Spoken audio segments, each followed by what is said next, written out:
While the Sioux City Bandits are on a bye week, this may be the most stressful week off that they've had in years. Their fate lying in the hands of their oldest rival, the Omaha Beef. If the Beef win, the Bandits are in the NAL Championship game, and the Beef did come through for the Bandits. They took down the Carolina Cobras at 54-31 in their Week 13 matchup. That means that Sioux City will face the Beef in the National Arena League Championship.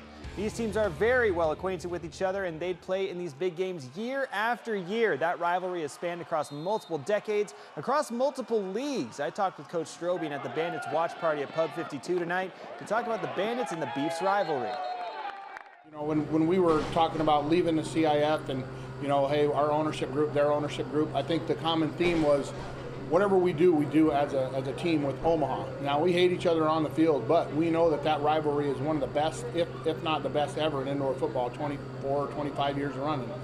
So why would you not keep that together for the fans in such close proximity? So what better fitting way to end the season, first year that the Omaha and Sioux City are in the NAL, and see who wins the championship.